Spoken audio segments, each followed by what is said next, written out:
வணக்கம். நீங்கள் இணைந்திருப்பது ஏழிசை ஸ்வரங்களின் யாழிசை நாயகன் யாழரசன் இணைய வானொலியின் இரவு நேர பிரதான செய்திகள். செய்தி ஆசிரியர் சத்குணநாதன் விதுஷன், வாசிப்பவர் ஜெகமோகன் தருண். பிரதான செய்திகளுக்கு செல்லும் முன்னதாக முதலில் தலைப்புச் செய்திகள். இன்று முதல் ஆரம்பமாகும் வெசாக் வாரம், நாடளாவிய ரீதியில் விசேட பாதுகாப்பு. ராணுவத்திலிருந்து வெளியேற்றப்பட்ட 15,000க்கும் மேற்பட்ட வீரர்கள். கடற்பகுதியில் பயணிக்க வேண்டாம், மீண்டும் சிவப்பு எச்சரிக்கை. பலத்த காற்றுடன் மழை, கொழும்பில் சரிந்து வீழ்ந்த பாரிய மரம் மற்றும் விளம்பர பலகை. இலங்கையில் மாயமான பாடசாலை மாணவர்கள், போலீசார் விசாரணை. ஜனாதிபதி தேர்தலில் போட்டியிட உள்ள ரணில் உத்தியோகபூர்வமாக அறிவிப்பு விரைவில். அனைத்து பாடசாலைகளும் நாளை நடைபெறும், கல்வி அமைச்சு அறிவிப்பு. இலங்கையில் இன்று துக்க தினம், அரை கம்பத்தில் பறந்த தேசிய கொடி. வாகனங்களை இறக்குமதி செய்ய தயார், ராஜாங்க அமைச்சர் அறிவிப்பு. இனி விரிவான செய்திகள். பொது மன்னிப்பு காலத்தின் முடிவில் விடுமுறையின்றி கடமைக்கு சமூகம் அளிக்காத 15,667 ராணுவ வீரர்கள் சட்ட ரீதியாக வெளியேற்றப்பட உள்ளதாக இலங்கை ராணுவ தலைமையகத்தினால் வெளியிடப்பட்டுள்ள ஊடக அறிக்கையில் தெரிவிக்கப்பட்டுள்ளது. முறையான விடுமுறையின்றி கடமைக்கு சமூகம் அளிக்காத இலங்கை ராணுவத்தின் உறுப்பினர்களுக்கு 2024 ஆண்டு ஏப்ரல் மாதம் 20ஆம் தேதி முதல் 2024 ஆண்டு மே மாதம் 20ஆம் தேதி வரை சட்ட ரீதியாக சேவையை விட்டு வெளியேறுவதற்காக 1 மாத கால பொது மன்னிப்பு காலம் அமுல்படுத்தப்பட்டது. இதன் அடிப்படையில் பிரகடனப்படுத்தப்பட்டிருந்த பொது மன்னிப்பு காலத்தின் 2023 டிசம்பர் 31 மற்றும் அதற்கு முன் விடுமுறையின்றி பணிக்கு சமூகம் அளிக்காத ராணுவ வீரர்களுக்கு சட்ட ரீதியாக சேவையில் இருந்து விலகுவதற்கான நடவடிக்கை மேற்கொள்ளப்பட்டுள்ளது.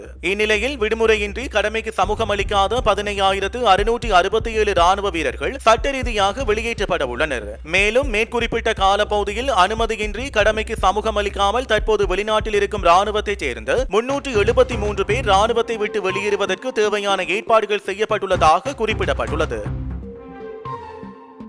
கனமழை, பலத்த காற்று மற்றும் கடல் சீற்றம் காரணமாக சிவப்பு எச்சரிக்கை விடுக்கப்பட்டுள்ளது. இதன்படி கல்பிட்டியில் இருந்து கொழும்பு, காலி மற்றும் கம்பாந்தோட்டையூடாக பொத்துவில் வரையான கரையோர பகுதிகளில் உள்ள மக்களை அவதானமாக இருக்குமாறு அறிவிக்கப்பட்டுள்ளது. கொழும்பில் இருந்து காலி மற்றும் கம்பாந்தோட்டை முதல் பொத்துவில் வரை காற்றின் வேகமானது அவ்வப்போது மணித்தியாலத்துக்கு 60 கிலோமீட்டர் தொடக்கம் 70 கிலோமீட்டர் வரை அதிகரித்து வீசுவதுடன் கடற்பரப்பு அவ்வப்போது மிகவும் கொந்தளிப்பாகவும் காணப்படும். மேலும் மறு அறிவித்தல் வரை இந்த கடற்பகுதியில் பயணிக்க வேண்டாம் என கடல் மற்றும் மீனவ சமூகத்தினருக்கு அறிவிக்கப்பட்டுள்ளது. கட்பிட்டியில் இருந்து கொழும்பு, காலி, கம்பாந்தோட்டையூடாக பொத்துவில் வரையான கடற்பரப்புகளில் கடல் அலைகள் 2.5 முதல் 3 மீட்டர் வரை எழக்கூடிய சாத்தியம் காணப்படுவதாகவும் வளிமண்டலவியல் திணைக்களம் அறிவித்துள்ளது. இதன் காரணமாக கொழும்பில் இருந்து காலியூடாக மாத்தறை வரை கடல் அலைகள் கரையை வந்தடையும் சாத்தியம் காணப்படுகின்றது.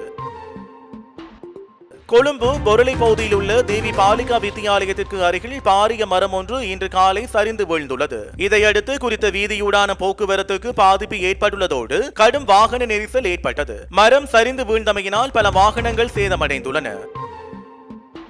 இதேவேளை கடும் மழை காரணமாக கொழும்பு தொடக்கம் புத்தள வரையான ரயில் பாதைகள் வெள்ளத்தில் மூழ்கியுள்ளதாக ரயில்வே திணைக்களம் தெரிவித்துள்ளது. இதன் காரணமாக இன்று கொழும்பு தொடக்கம் புத்தளம் வரையான ரயில் மார்க்கத்தில் பயணிக்கும் ரயில் சேவை மட்டுப்படுத்தப்பட்டுள்ளதாக தெரிவிக்கப்பட்டுள்ளது. கொழும்பில் இருந்து புத்தளம் வரையான ரயில் சேவையில் ஒரு நாளைக்கு 4 ரயில்கள் செயற்படுவதாக தெரிவிக்கப்பட்டுள்ளமை குறிப்பிடத்தக்கது. இலங்கையின் தற்போதைய அடக்குமுறை வரி நாட்டின் பொருளாதார வளர்ச்சியின் நிகழ்ச்சி நிரலை குறைமதிப்பிற்கு உட்படுத்துகிறது என இந்தியாவுக்கான இலங்கையின் முன்னாள் உயர்ஸ்தானிகர் மிலிந்த மொரகொட தெரிவித்துள்ளார். ஊடகங்களுக்கு கருத்து தெரிவிக்கும் போதே அவர் மேற்கண்டவாறு கூறியுள்ளார். இதன் காரணமாக பல உள்ளூர் தொழில் முனைவோர் மற்றும் வணிகத்துறையினர் வெளிநாடுகளுக்கு தமது முயற்சிகளை இடமாற்றம் செய்கின்றனர். புதிய முதலீடுகளும் கணிசமாக குறைந்துள்ளதோடு வரியமைப்பு ஓரளவுக்கு பொருளாதாரத்தை உறுதிப்படுத்தியுள்ளது. ஏழைகளை அதிக ஆதரவற்றதாக ஆக்கியுள்ளதோடு நடுத்தர வர்க்கத்தை வறுமையை நோக்கி செலுத்துகிறது. எனவே இந்த வரியாட்சி பொருளாதார வளர்ச்சிக்கு எதிர்மறையானது மற்றும் நீடிக்க முடியாதது. இந்த செயற்பாடு அடுத்த 8 ஆண்டுகளுக்கு அல்லது அதற்கு மேலாக இலங்கை 3% வளர்ச்சிக்கு மேல் செல்ல முடியாது. ஆகவே இந்த நிலைமை சரி செய்யப்பட வேண்டுமானால் வரி விதிப்பு விகிதத்தை குறைக்க வேண்டும் என அவர் வலியுறுத்தியுள்ளார். முன்னாள் ராஜாங்க அமைச்சர் டயானா கமகேவை பிணையில் விடுவிக்க கொழும்பு நீதவான் நீதிமன்றம் உத்தரவிட்டுள்ளது. இதன்படி சந்தேக நபரை 5 லட்சம் ரூபாய் ரொக்க பிணையிலும் தலா 1 மில்லியன் ரூபாய் பெறுமதியான 2 சரீர பிணைகளிலும் விடுதலை செய்ய உத்தரவிட்ட நீதவான் பாதிக்கப்பட்ட தரப்பினரின் சட்டத்தரணிகளுக்கு பாதகமான கருத்துக்களை வெளியிடுவதை தவிர்க்குமாறும் சந்தேக நபருக்கு உத்தரவிட்டுள்ளார். அனைத்து தரப்பினரும் முன்வைத்த உண்மைகளை பரிசீலித்த கொழும்பு பிரதான நீதவான் திலின கமகே இந்த உத்தரவை பிறப்பித்துள்ளார். இந்த பிரேரணைக்கு அழைப்பு விடுக்கப்பட்ட போது குற்றப்புலனாய்வு திணைக்கள அதிகாரிகள் நீதிமன்றில் முன்னிலையாகவில்லை. இந்நிலையில் பொய்யான தகவல்களை சமர்ப்பித்து இலங்கை பிரஜா உரிமையின்றி கடவுச்சீட்டு பெற்ற சம்பவத்தில் சந்தேக நபராக பெயரிடப்பட்டுள்ள டயனா கமகே சட்டத்தரணிகளூடாக நீதிமன்றில் முன்னிலையாகிய பின்னர் பிணையில் விடுவிக்கப்பட்டுள்ளார்.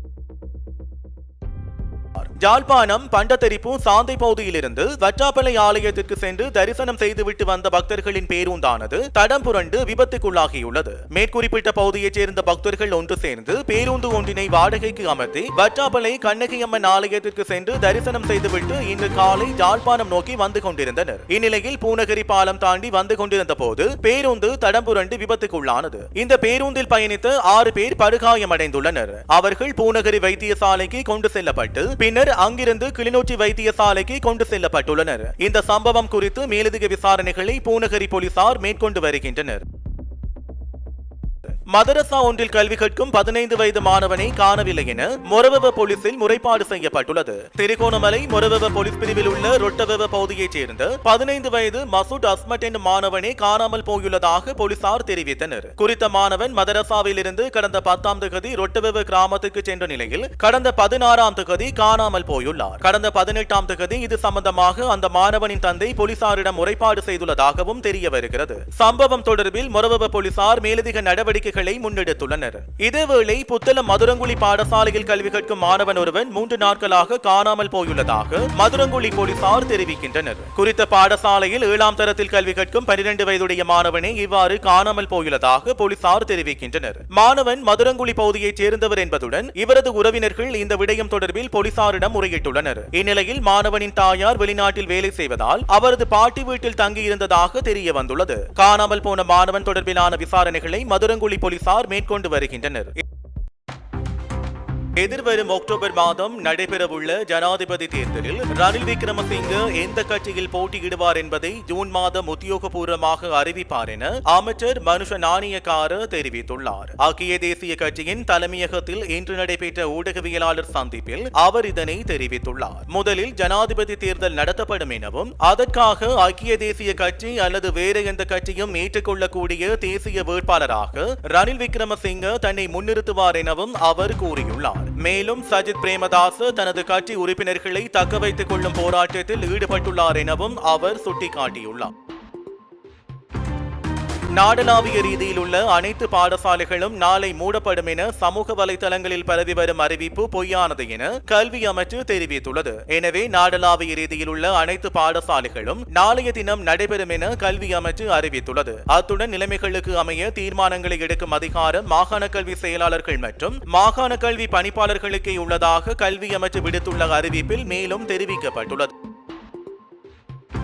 ஈரான் ஜனாதிபதி அமரர் இப்ராஹிம் ரைசியின் மரணத்தையொட்டி இலங்கையில் துக்க தினம் அனுஷ்டிக்கப்பட்டு வரும் நிலையில் இன்றைய தினம் அரசு திணைக்களங்களில் இலங்கையின் தேசிய கொடி அரைக்கம்பத்தில் பறக்க விடப்பட்டுள்ளது. இதேவேளை தேசிய துக்க தினத்தை முன்னிட்டு மட்டக்களப்பு மாவட்டத்தில் உள்ள அரசு திணைக்களங்களில் இன்றைய தினம் தேசிய கொடி அரைக்கம்பத்தில் விடப்பட்டுள்ளது. பொது நிர்வாக உள்நாட்டு அலுவல்கள் அமைச்சு இன்றைய தினம் தேசிய துக்க தினமாக அறிவித்து தேசிய கொடியை அரைக்கம்பத்தில் விடுமாறு அறிவித்திருந்தது. அதன் அடிப்படையில் மட்டக்களப்பு மாவட்ட செயலகம் உட்பட அரசு திணைக்களங்களில் இன்றைய தினம் தேசிய கொடியானது அரைக்கம்பத்தில் பறக்கவிடப்பட்டிருந்தது என்பது குறிப்பிடத்தக்கது. முள்ளிவாய்க்கால் நினைவு நிகழ்வுகளை அனுமதித்தது இலங்கை அரசாங்கத்தின் கோழைத்தனம் என பிவிதுரு கெல உரிமையவின் தலைவர் உதயன் கம்மன்பில குற்றம் சாட்டியுள்ளார். ஊடகங்களுக்கு கருத்து தெரிவிக்கும் போதே அவர் மேற்கண்டவாறு கூறியுள்ளார். போரில் கொல்லப்பட்ட தமிழீழ விடுதலை புலிகளை நினைவு கூறும் நிகழ்வுகளே தமிழ் மக்களினால் அங்கு நடந்தேறியது தவிர போரில் இறந்தவர்களுக்கு நிகழ்த்தப்பட்ட நிகழ்வு அல்ல. தாம் நேசித்தவர் ஒருவரை ஒரு மதச்சடங்கு அல்லது சமூக நிகழ்வின் மூலம் நினைவு கூறுவதற்கு நண்பர்கள் மற்றும் குடும்பத்தினரை யாரும் தடுக்க முடியாது. எனினும் இந்த நிகழ்வு தமிழீழ விடுதலை புலிகளுக்காக நிகழ்த்தப்பட்டமையை நிகழ்விடத்தை சுற்றியுள்ள பகுதியில் கட்டப்பட்டிருந்த சிவப்பு மற்றும் மஞ்சள் கொடிகள் சுட்டிக்காட்டுகின்றன. ஆகவே இந்த நினைவு நிகழ்வுகளை அரசாங்கம் அனுமதித்திருக்க கூடாது என அவர் குறிப்பிட்டுள்ளார். எதிர்காலத்தில் நாட்டின் தேவைக்கு ஏற்ப வாகனங்களை இறக்குமதி செய்ய தயாராக இருப்பதாக நிதி ராஜாங்க அமைச்சர் ரஞ்சித் சியம்லாபிட்டிய தெரிவித்துள்ளார். ஊடகங்களுக்கு கருத்து தெரிவித்த ராஜாங்க அமைச்சர் வாகன இறக்குமதியை நிறுத்தி வைக்க அரசாங்கம் தயாராக இல்லை. நாட்டின் கையிருப்பு தற்போது 5.5 பில்லியன் அமெரிக்க டாலர்களாக உள்ளதாக நிதி ராஜாங்க அமைச்சர் ரஞ்சித் சியம்லாபிட்டிய மேலும் தெரிவித்தார். வாகன இறக்குமதி தொடர்பில் நாட்டில் நாம் எதிர்நோக்கியுள்ள பிரச்சினைக்கு தீர்வு காண $1 கூட இல்லாத நிலையில் இருந்தோம். அதனால் 2000 இறக்குமதியை நிறுத்த வேண்டியதாயிற்று. இப்போது மற்ற அனைத்து தடையும் நீக்கப்பட்டுள்ளது. இப்போது வாகனங்கள் மட்டுமே எஞ்சியுள்ளன. தேவைக்கேற்ப கொண்டுவரவும் அனுமதிக்கப்படுகிறது. சுற்றுலாத்துறைக்கான திட்டத்தை செயல்படுத்தியுள்ளோம். தேவைக்கேற்ப வாகனங்கள் அனுமதியுடன் கொண்டுவரப்படும். இதை நாம் மூடிமறைக்க வேண்டிய அவசியமில்லை. ஆனால் மீண்டும் சிக்கிக் கொள்ளாமல் நாட்டை முன்னோக்கி கொண்டு செல்ல விரும்புகிறோம் என அவர் மேலும் குறிப்பிட்டுள்ளார். இன்று முதல் எதிர்வரும் 27ஆம் தேதி வரையான காலப்பகுதியானது தேசிய வெசாக் வாரமாக பிரகடனப்படுத்தப்பட்டுள்ளது. இந்த வருடத்திற்கான அரசு வெசாக் விழாவை மாத்தளை தர்மராஜ பிரிவினாவில் நடத்துவதற்கு திட்டமிடப்பட்டுள்ளது. இந்நிலையில் வெசாக் வாரத்தின் ஆரம்ப நிகழ்வு பிரதமர் தினேஷ் குணவர்தன தலைமையில் இன்று ஆரம்பமாக உள்ளது. அத்துடன் வெசாக் காலத்தில் தேவையற்ற விழாக்களை நடத்துவதை தவிர்க்குமாறு புத்த சாசன மற்றும் மத விவகார அமைச்சர் விதுர விக்ரமநாயக்க தெரிவித்துள்ளார். வெசாக் பண்டிகையை முன்னிட்டு நாடளாவிய ரீதியில் விசேட பாதுகாப்பு வேலை திட்டம் நடைமுறைப்படுத்தப்பட்டுள்ளதாக போலீசார் குறிப்பிட்டுள்ளனர்.